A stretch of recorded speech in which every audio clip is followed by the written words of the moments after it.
The Archive of Ordinary Saints. There was a woman in Dublin who was dying of insomnia and inheritance. Not dying literally, though Dr. Maeve O'Sullivan, 58 years old and curator of the National Folklore Collection at University College Dublin, certainly felt like it some mornings. But dying in the sense that she was being slowly consumed by two things: the weight of what she'd been given and the terror of not being worthy to carry it. The inheritance was her position. Her predecessor, Dr. Seamus McCarthy, had spent 40 years building the collection into something extraordinary, the largest archive of Irish oral tradition in the world.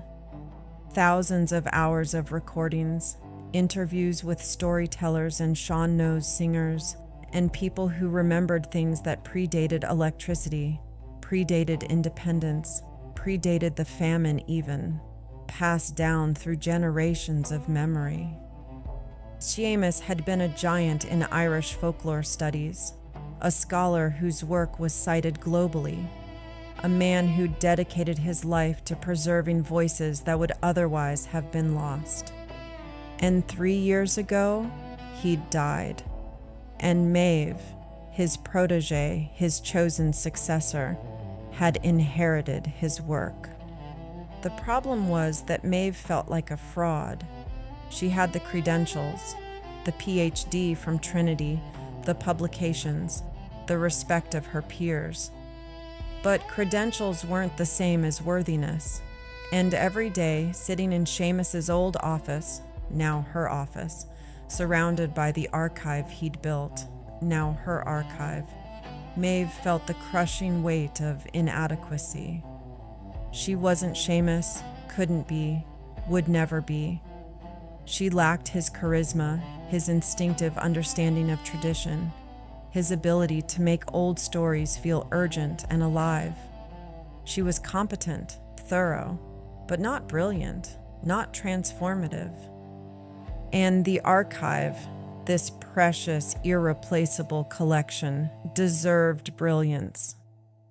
The Nine of Swords had taken up permanent residence in Maeve's chest. The card showed a person sitting up in bed, head in hands, 9 swords hanging on the wall above them. Anxiety, insomnia, the torture of one's own thoughts. That was Maeve's life now. Lying awake at 3 a.m., mentally cataloging all the ways she was failing the tradition she'd been entrusted to protect. All the grants she should be writing but wasn't. All the digitization projects moving too slowly. All the interviews she should be conducting with the last generation of native Irish speakers before they died and took their stories with them. The archive was dying under her stewardship. She was certain of it. She just didn't know how to save it, or herself. It was a Wednesday in November when the letter arrived. Physical letter, not email. Addressed to the curator, National Folklore Collection, in careful, old-fashioned handwriting. Maeve opened it at her desk, surrounded by the usual chaos of her work. Recordings that needed transcription, funding proposals half-written, messages from researchers requesting access to materials. The letter was from a woman named Bridie Walsh in County Clare, 89 years old. Writing to inform the collection that her mother had been interviewed by the Folklore people in 1963, and Bridie had recently found her mother's copy of the interview transcription while cleaning out the family home. My mother, God rest her, she was so proud of that interview. She kept it in a special box with her good rosary and her wedding ring. She used to take it out and read it to us sometimes, telling us that her stories were important enough that the university wanted to preserve them. I'm writing because I want you to know that what you do there What Dr. McCarthy did and what I hope you're still doing, it mattered to my mother. It made her feel like her life meant something, like she was part of something bigger than just her own small existence. I don't know if anyone still cares about these old stories, but I wanted you to know that they mattered, that my mother mattered, that remembering her voice, her stories, her way of seeing the world, that's a kind of love, isn't it? Maeve read the letter 3 times with tears streaming down her face. She went to Claire the following week. She told herself it was for work, to meet Bridie Walsh, to see if there were additional materials or stories that could be added to the collection. But really, she was going because something in that letter had cracked open a place in her chest that had been sealed shut for 3 years. Bridie lived in a small cottage outside Ennis, the kind of place that looked like it had grown from the landscape rather than been built on it. She was tiny, white-haired, with the kind of sharp eyes that suggested a keen intelligence, undiminished by age. "You're from the Folklore?" Bridie said, opening the door. Come in, come in. I've made tea." Her cottage was full of what Maeve had learned to call the archaeology of ordinary life. Photos and mass cards and old calendars, religious imagery alongside family memorabilia. The layering of generations lived in one place. Bridie brought out the box her mother had kept. Inside, carefully preserved, the interview transcription from 1963. A photograph of her mother standing outside this same cottage. A handwritten note from Seamus McCarthy thanking her for sharing her time and her stories. "Read it," Bridie said, pushing the transcription toward Maeve.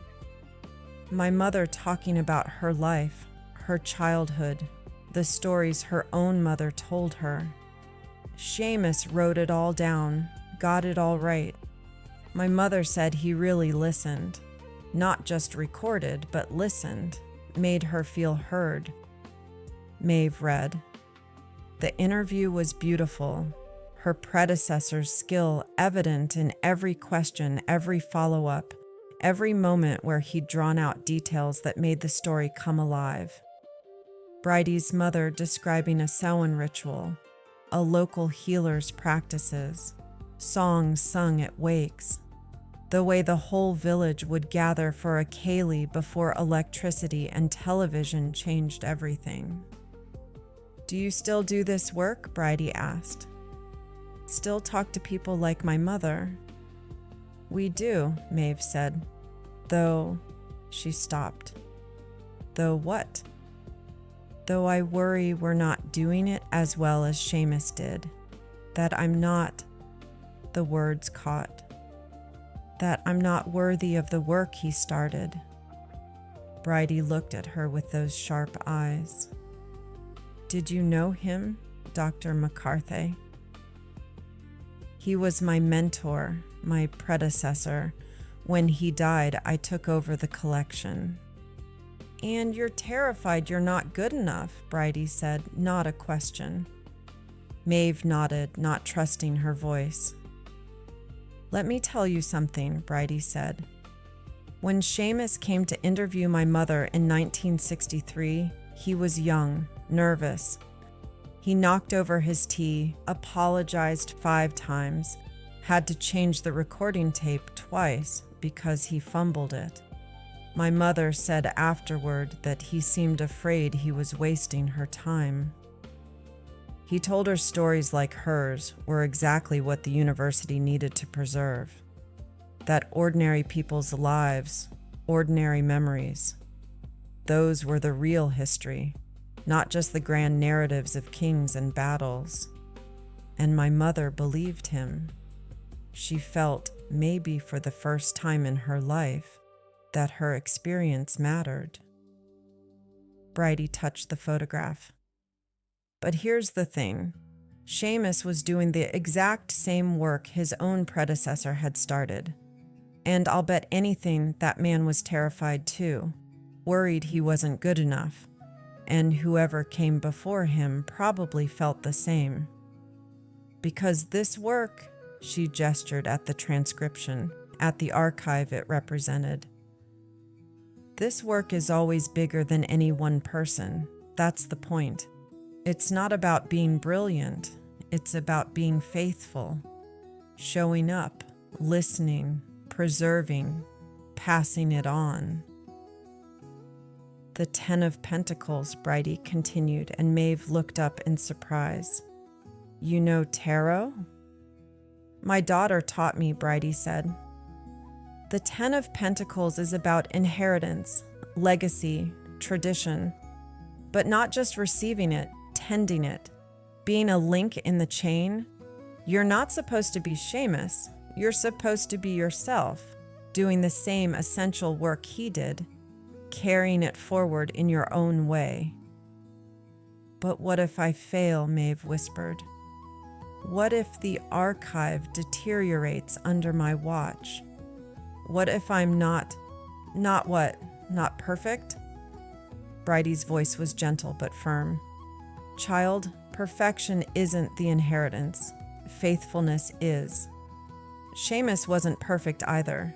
My mother said he was awkward and nervous and probably doubted himself constantly. But he showed up. He listened. He preserved. And now you're doing the same. That's enough. That's always been enough. Maeve returned to Dublin with something she hadn't felt in 3 years. Not confidence exactly, but purpose. Clarified, stripped of ego. She wasn't supposed to be Seamus.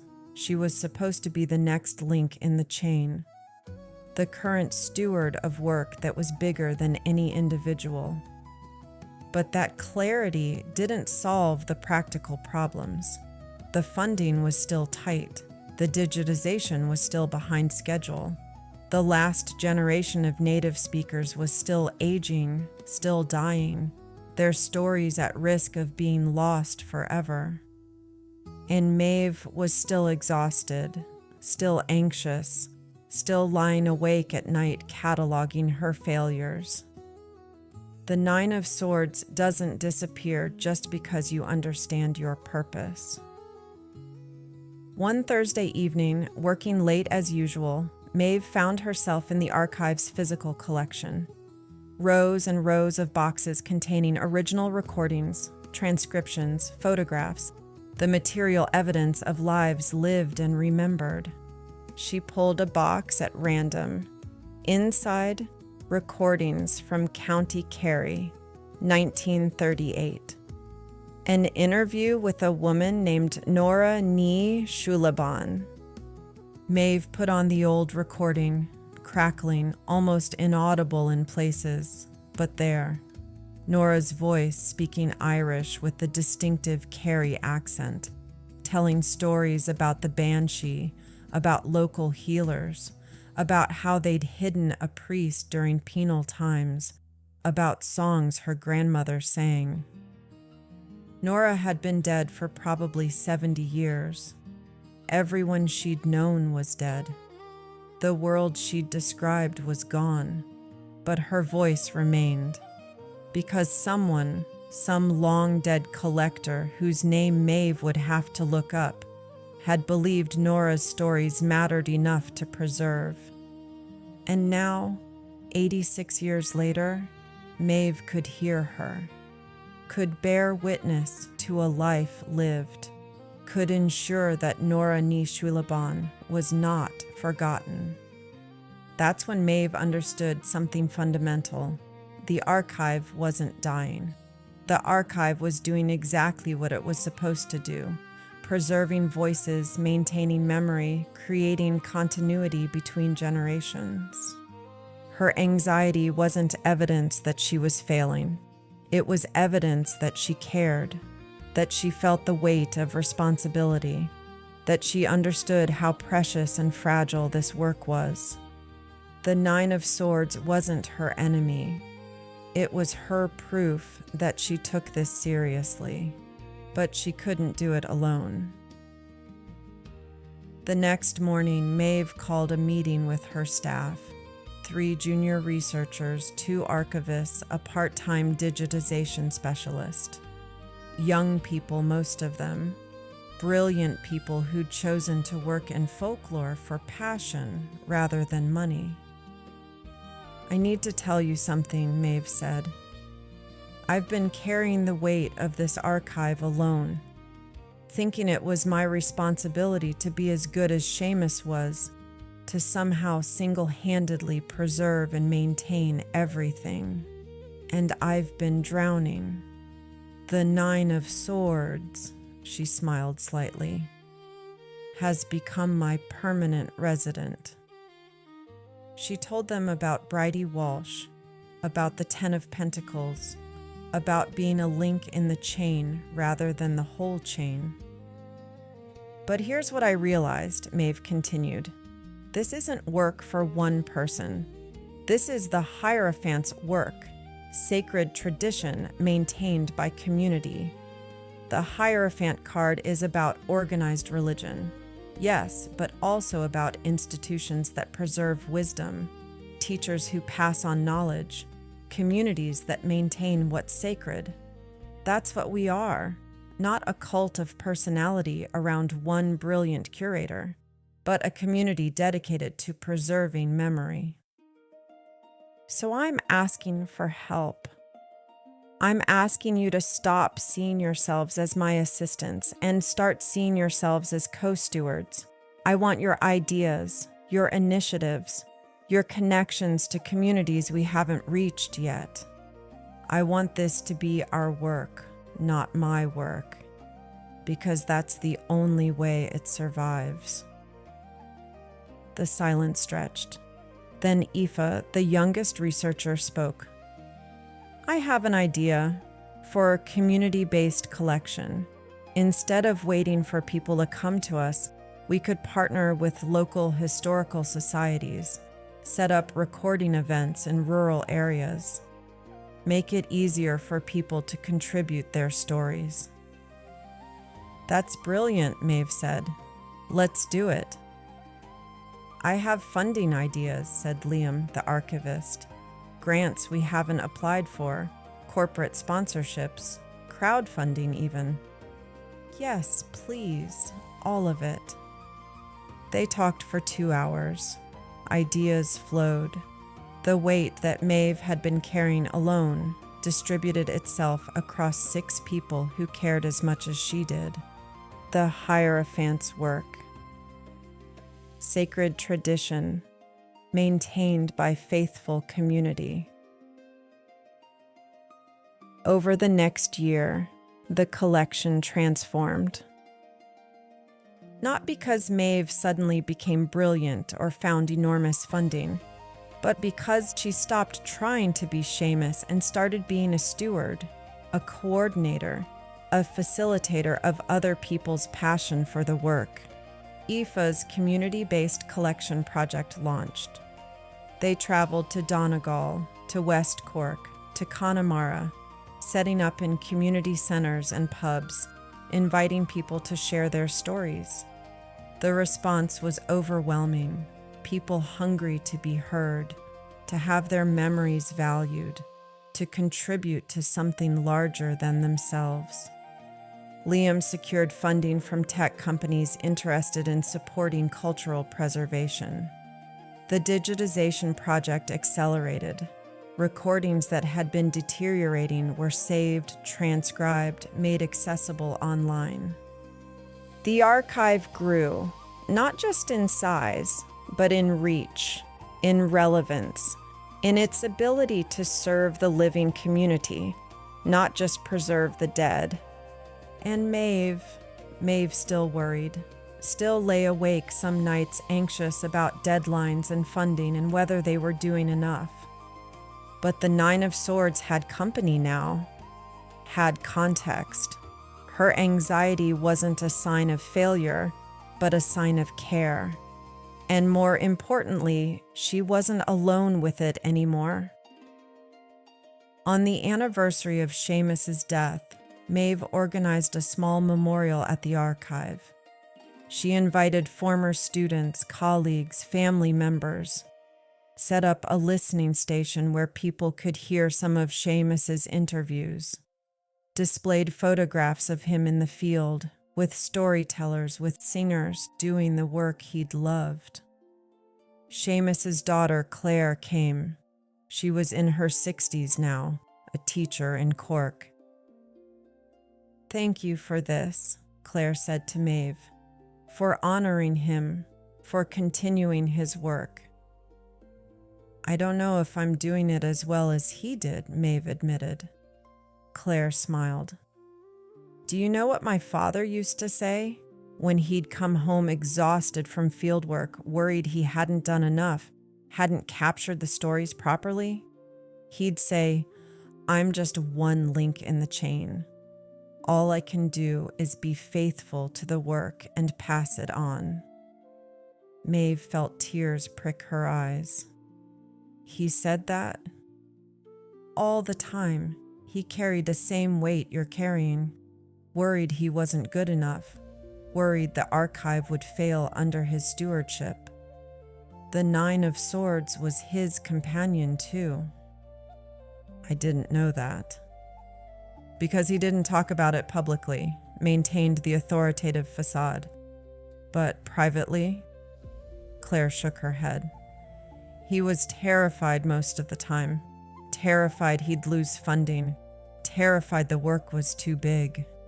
Terrified he'd let down all the people who'd shared their stories with him." "So how did he keep going?" "He remembered it wasn't about him," Claire said simply. "It was about the voices, the stories, the people like Bridie Walsh's mother who deserved to be remembered. He was just the steward, the faithful keeper of the flame. And now you are. And someday, someone else will be. That's the 10 of Pentacles, the inheritance that passes through generations, each one tending it in their time." That evening, after everyone had left, Maeve sat in the listening room and put on a recording at random. It was from 1952, County Galway, an old man telling a story in Irish about the children of Lear, the ancient tale of transformation and endurance, and what we pass down through time. His voice was crackly, distant, but there, preserved, remembered, kept alive by an unbroken chain of people who'd believed that memory mattered, that ordinary lives were worth recording, that the voices of the past deserved to speak to the future. Maeve added her own voice to the recording log. Listen to 1952-GA-047. Neuerin's telling of the children of Lear. Beautiful version. Consider featuring an upcoming exhibition. One more link in the chain. One more act of faithful stewardship. The Hierophant's work. Sacred tradition, maintained by community. The 10 of Pentacles, inheritance tended and passed forward. The 9 of Swords, yes, still there, still anxious, still worried, but now understood not as evidence of failure, but as proof of care. Maeve turned off the lights and locked the archive for the night. Tomorrow there would be more recordings to preserve, more stories to gather, more voices to ensure were not forgotten. The work was endless, impossible really. But that was okay, because she wasn't doing it alone, and she wasn't doing it for glory or brilliance. She was doing it for the same reason every curator before her had done it, and every curator after her would do it. Because the voices matter, because memory is sacred, because someone has to be the keeper of the flame. And for now, just in her time, that someone was her. Not perfect, not Seamus, just Maeve. Faithful, present, enough. The archive would endure. The chain would hold. The stories would survive. One generation passing them to the next, each one carrying the weight, each one terrified of failing, each one showing up anyway, because the work was bigger than any individual fear. That was the real inheritance. That was the real tradition. Not perfection, not brilliance, just faithfulness, just showing up, just being one link in an endless chain of people who believed that ordinary voices were worth preserving. That memory was a kind of love, that bearing witness was a sacred act. Maeve walked home through Dublin's dark streets, and for the first time in 3 years, she slept. Not perfectly. The 9 of Swords still visited, but they were old companions now. And morning would come, and the work would continue, and that was enough.